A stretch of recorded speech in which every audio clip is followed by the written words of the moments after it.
नमस्कार दोस्तों, इस इकोनॉमिक्स क्लासेस में आपका स्वागत है।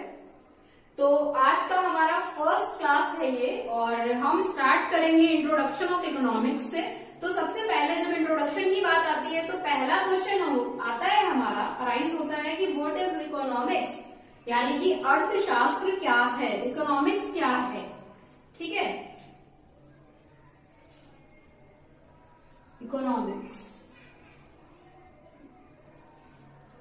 इकोनॉमिक्स जो है एक ब्रांच है सोशल साइंस का। आपने जब 10th क्लास में देखा होगा, आप 10th क्लास में गए होंगे तो आपके सोशल साइंस की 4-5 बुक्स आई होंगी, जिसमें एक अर्थशास्त्र यानी कि इकोनॉमिक्स की एक बुक रही होगी। तो वो एक ब्रांच है सोशल साइंस का जो डील करता है कंजम्पशन, प्रोडक्शन और डिस्ट्रीब्यूशन के साथ। कंजम्पशन, प्रोडक्शन, डिस्ट्रीब्यूशन, ये तीनों ही इकोनॉमिक्स का पार्ट है। ठीक है, तो ऐसा नहीं है कि इकोनॉमिक्स जो है सिर्फ मनी से डील करता है। मनी का मतलब इकोनॉमिक्स नहीं होता है, फाइनेंस या मनी का मतलब इकोनॉमिक्स नहीं होता है। बहुत लोगों को लगता है कि इकोनॉमिक्स जो है सिर्फ मनी से डील करता है। तो इकोनॉमिक्स तब से था जब मनी नहीं था। मनी कब नहीं था? जब इकोनॉमिक्स में बार्टर सिस्टम था। बार्टर सिस्टम में क्या होता है, आपके पास कोई एक गुड है, यानी कि आपके पास अगर दाल है और आपको अगर सब्जियां खरीदनी है, तो जिसके पास सब्जी है और उसे दाल की जरूरत है, आप उसे दाल दे दीजिए और उसे सब्जियां ले लीजिए। उस टाइम में पैसे नहीं हुआ करते थे, तो इसी तरीके से चलता था। आपके पास अगर चावल की मात्रा ज्यादा है और आपको जूते खरीदने हैं, तो जो मोची होगा उसको आप अपने उस जूते के बदले में चावल दे दीजिए और उससे जूते ले लीजिए। तो यहाँ पे दिक्कत कहाँ आ गई बार्टर सिस्टम में? कई बार ऐसा होता था कि मोची को चावल की जगह दाल की जरूरत है, लेकिन जिसे जूते की जरूरत है उसके पास चावल है। तो यहाँ पे दिक्कत आ गई कि इसके बदले में एक्सचेंज तो हो नहीं पा रहा है, तो क्या करें? इसके बदले में कुछ ऐसी चीज होनी चाहिए जो सभी इंडिविजुअल को जरूरत हो और उसके बदले में वो कुछ परचेज कर सके। तो यहाँ पे फिर बार्टर सिस्टम को खत्म करके आया मनी आया। उसके बाद मनी एक ऐसी चीज बन गई कि आपको किसी चीज की जरूरत है, आप उसको मनी दीजिए, उस मनी को वो कहीं और दे देगा। उसे जो चीज जरूर चाहिए होगी वो मनी इस तरीके से फ्लो करता रहेगा। तो ये फ्लो ऑफ मनी हो गया धीरे धीरे मार्केट में। ठीक है, इस तरीके से मनी इंट्रोड्यूस हुआ इकोनॉमिक्स में, नहीं तो पहले मनी नहीं था। अब इकोनॉमिक्स आ जाती है, दो तरीके की इकोनॉमिक्स होती है, माइक्रो और मैक्रो। माइक्रो जो होती है वो इंडिविजुअल के लिए होती है, और जो मैक्रो होती है वो कंट्री लेवल पे हो जाती है। कंट्री लेवल पे यहाँ पे इंडिविजुअल की बात हो रही है, यहाँ पे ग्रुप ऑफ पर्संस की बात हो रही है। तो माइक्रो जो है वो छोटा लेवल हम इसको कह सकते हैं, और मैक्रो को हम बड़ा लेवल कह सकते हैं। यहाँ पे दो तरीके की इकोनॉमिक्स हमने देख ली कि इंट्रोड्यूस हुई है। अब जहां पे बात आती है कंजम्पशन की, प्रोडक्शन की, वहां पे बात आती है स्कार्सिटी की। अगर आपके पास कोई चीज कम है, ठीक है, तो और आपको ज्यादा की नीड है, यानी कि अगर किसी इंडिविजुअल को कोई चीज ज्यादा चाहिए, उसकी जरूरत ज्यादा है और वो सामान जरूरत के हिसाब से कम है, तो वहां पे प्रॉब्लम ऑफ स्कार्सिटी आ जाती है। अब समझेंगे what is problem of scarcity या व्हाट इज स्कार्सिटी। स्कार्सिटी का मतलब होता है कमी, किसी भी चीज की कमी।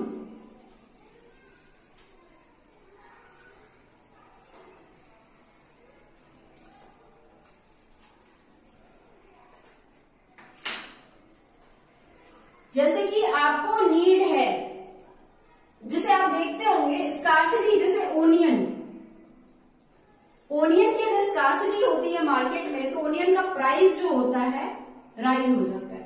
अगर ओनियन बहुत ज्यादा मात्रा में मार्केट में होता है तो उसका प्राइस लो हो जाता है। तो मोर स्कार्सिटी, हाई प्राइस। ठीक है, नो स्कार्सिटी, लो प्राइस, ये इसका रिलेशन है। ठीक है, तो स्कार्सिटी सिर्फ इसी मामले में नहीं होता है। स्कार्सिटी अगर आप प्रोड्यूसर हैं तो भी आपको स्कार्सिटी फेस करनी पड़ेगी। आपको रॉ मटेरियल्स की स्कार्सिटी फेस करनी पड़ेगी। आप मैन्युफैक्चरर हैं तो आपको भी रॉ मटेरियल्स की स्कार्सिटी फेस करनी पड़ेगी। अगर आप कंज्यूमर हैं तो भी आपको स्कार्सिटी फेस करनी पड़ सकती है। ठीक है, आपके पास अगर पैसे की कमी होगी तो आप चीजें कम खरीदेंगे। ठीक है, तो ये इनवर्स रिलेशनशिप है। इनवर्स रिलेशनशिप है स्कार्सिटी और नीड्स में। स्कार्सिटी क्या होता है? जब किसी इंडिविजुअल की जो जरूरत ज्यादा होती है और जो चीजें होती है उसके पास वो कम होती है। ठीक है, जैसे ओनियन का डिमांड, ओनियन की डिमांड हाई है और सप्लाई लो है, तो यहां पे होती है स्कार्सिटी, प्रॉब्लम ऑफ स्कार्सिटी। अब इसी से रिलेटेड होता है problem of choices. Problem of choice क्या होता है? प्रॉब्लम ऑफ चॉइस वहां आ जाती है जब आपके पास, मान लीजिए कि आपके पास 10 रुपीज है और आप जाते हैं मार्केट, आपको नोटबुक लेनी है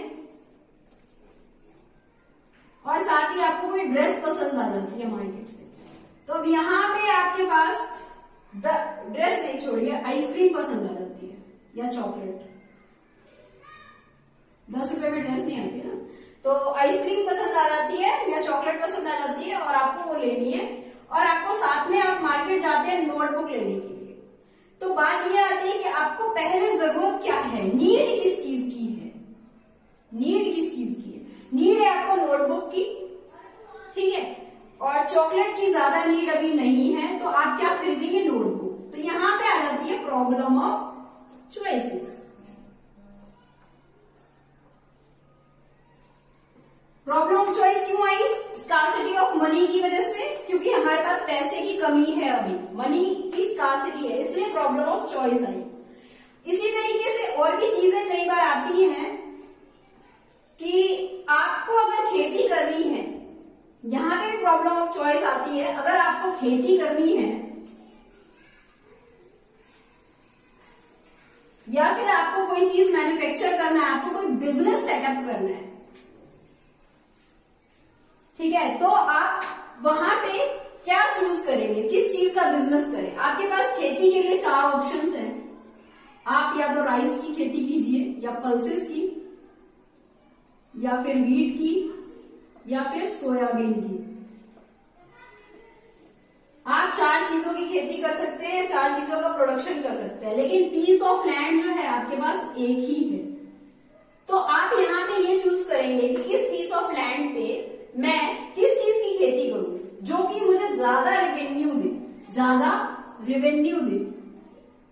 ये आपके पास 4 बेस्ट चॉइसेस हैं, लेकिन आप यहाँ पे सिर्फ एक चीज को चूज कर सकते हैं। अगर सोयाबीन आपको ज्यादा रेवेन्यू देता है, 5 किलो सोयाबीन उगा के अगर आप 25,000 कमा सकते हैं, ठीक है, तो आप 5 किलो और 12 किलो व्हीट उगा के आप 24,000 कमा सकते हैं।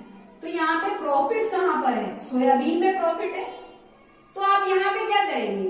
सोयाबीन की खेती करेंगे। तो इसे कहते हैं अपॉर्चुनिटी कॉस्ट। आपके पास 4 अपॉर्चुनिटीज थी, आपने चूज की कि आपको कौन सी ज्यादा सुटेबल लग रही है और कौन सी ज्यादा प्रॉफिट प्रोवाइड कर रही है, तो इसलिए आपने यहाँ पे सोयाबीन की खेती की। तो ऐसे ही बहुत सारी चीजें आती है इकोनॉमिक्स में, स्कार्सिटी, डिमांड, ये सारी चीजें एक दूसरे से रिलेटेड होती है।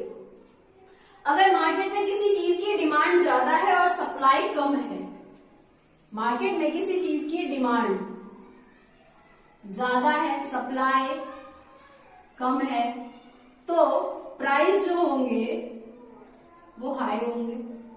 सप्लाई ज्यादा है, डिमांड कम है, प्राइस जो होंगे वो लो होंगे। तो ये एक सिंपल सा फंक्शन है जो कि इकोनॉमिक्स का फंडा है, ठीक है। फ्लो ऑफ मनी, ये सारी चीजें हमने देख ली कि स्टार्टिंग कैसे हुई इकोनॉमिक्स की और मार्केट कैसे कंट्रोल होता है, ठीक है, अपॉर्चुनिटी कॉस्ट, चॉइस की प्रॉब्लम, ये सब कहाँ आती है? आप अपने डे टू डे लाइफ में भी चॉइस की प्रॉब्लम फेस करेंगे, क्योंकि लोगों की जो इच्छाएं हैं वो कभी खत्म नहीं होती है, उनके लिए जितना भी हो जाए वो कम ही रहता है। आपके अंबानी है, अंबानी के पास जितनी भी गाड़ियां होंगी वो कभी भी सेटिस्फाई नहीं होगा। तो जब सेटिस्फेक्शन पूरी नहीं होती है और रिसोर्सेज की कमी हो जाती है, तो वहां पे कहते हैं प्रॉब्लम ऑफ स्कार्सिटी, वहां पे स्कार्सिटी आ जाती है। तो ये प्रॉब्लम ऑफ स्कार्सिटी जो है हमेशा बनी रहेगी, लेकिन हमें फोकस करना है प्रॉब्लम ऑफ चॉइसेस पे, यानी कि चॉइसेस पे, कि हमें क्या चीज ज्यादा इंपॉर्टेंट है, कहाँ पे खर्चा करना चाहिए, कहाँ पे नहीं करना चाहिए। ये बेसिक रूल है इकोनॉमिक्स का, कि आपकी मेन इंपॉर्टेंट जरूरत क्या है, आपको कहाँ पे पैसा लगाना चाहिए, कहाँ पे नहीं लगाना चाहिए। ठीक है, यही मैन्युफैक्चरर भी करते हैं। अगर उनके पास जो मैन्युफैक्चरर होंगे उनके पास चॉइस होगी कि वो शर्ट बनाए या फिर टी शर्ट बनाए, उनके पास दो चीजों की चॉइस है। वो पहले ये देखेंगे कि मार्केट में किस चीज की ज्यादा डिमांड है, शर्ट की या टी शर्ट की, कौन सा टाइम चल रहा है, जहां पे ज्यादा डिमांड होगी जिस चीज की, वो उसी चीज की सप्लाई ज्यादा बढ़ाएंगे, जिससे कि उन्हें अधिक से अधिक प्रॉफिट हो। तो ये इकोनॉमिक्स का रूल है, ठीक है, और इसी पे पूरा इकोनॉमिक्स डिपेंड करता है। डिमांड, सप्लाई, चॉइस, स्कार्सिटी, इन्हीं चीजों पे, पूरे इन्हीं चीजों के आसपास पूरी जो इकोनॉमिक्स है वो घूमती है। इकोनॉमिक्स का मेन क्या था? Consumption, production and distribution. Production होगा तभी कंजम्पशन होगा, और कंजम्पशन होगा तभी प्रोडक्शन भी करेंगे लोग। अगर कंजम्पशन ही नहीं होगा, लोग कंज्यूम करना छोड़ देंगे, तो प्रोड्यूसर प्रोड्यूस करके क्या करेंगे? ठीक है, वो अपना पैसा उसमें इन्वेस्ट करके क्या करेंगे? उसके बाद आती है स्कार्सिटी। आप इस स्पेस में भी देख सकते हैं कि जो लेबर होते हैं उनकी स्कार्सिटी नहीं होती है। अनएम्प्लॉयड लेबर क्यों है इतने ज्यादा? तो अनएम्प्लॉयमेंट इसलिए है क्योंकि कैपिटल इनटू लेबर,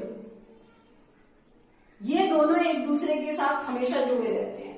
अगर कैपिटल कम होगा तो लेबर की संख्या तो वैसे भी ज्यादा है, क्योंकि ये ह्यूमन है,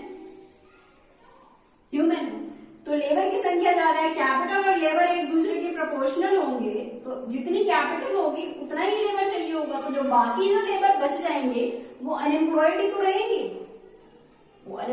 रहेंगे, इसके लिए क्या है? कैपिटल बढ़ाओ तो लेबर की अपने आप डिमांड बढ़ेगी। ठीक है, जब कैपिटल इंक्रीज होगा तो लेबर की डिमांड अपने आप इंक्रीज होगी। अभी क्या है, लेबर बहुत ज्यादा चीप है, कैपिटल से ज्यादा चीप रेट पे लेबर मिलते हैं, क्योंकि ह्यूमन रिसोर्स बहुत ज्यादा है इंडिया में in comparison to other countries. Human resource बहुत ज्यादा है, इसीलिए तो ये प्रॉब्लम ऑफ अनएम्प्लॉयमेंट इसी से आती है। लेबर इनटू कैपिटल, किसी भी प्रोडक्शन के लिए हमें जरूरत होती है लैंड, लेबर, कैपिटल। कैपिटल जो है कॉस्टली होता है लेबर से, तो स्कार्सिटी ऑफ कैपिटल की वजह से लेबर की अनएम्प्लॉयमेंट ज्यादा इंक्रीज होती है।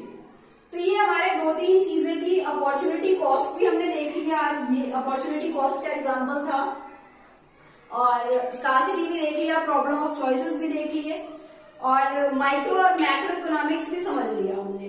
तो जो गवर्नमेंट होती है वो माइक्रो नहीं मैक्रो लेवल पे फैसला लेती है, उनको सबके बारे में सोच के चलना होता है। अगर वो कोई बिल लेके आ रही है या फिर किसी भी चीज को इंट्रोड्यूस कर रही है, तो उनको पहले मैक्रो लेवल पे सोचना होता है, हर एक पर्सन के बारे में सोचना होता है, इंडिविजुअल की बजट के बारे में नहीं। बजट आप घर का भी बनाते हैं और बजट देश का भी बनता है, लेकिन घर का बजट सिर्फ आप अपने को सीमित रख के बनाते हैं, लेकिन देश का बजट सबको देखा जाता है। उसमें फार्मर्स को, इंडस्ट्रियलिस्ट को, बिजनेसमैन जितने भी होते हैं उनको, जो छोटे लेबर वगैरह हैं उनको, सबको देख के जो एक बजट है वो तैयार किया जाता है। तो उसके लिए जो सोशल वेलफेयर्स होते हैं उनकी मदद ली जाती है। ठीक है, तो आज की क्लास में जो इंट्रोडक्शन ऑफ इकोनॉमिक्स में सिर्फ इतना ही, और नेक्स्ट क्लास में हम देखेंगे कि पीपीसी कर्व क्या होता है, और बाकी चीजें भी हम उसमें डिस्कस करेंगे पीपीसी कर्व से related. Thank you so much.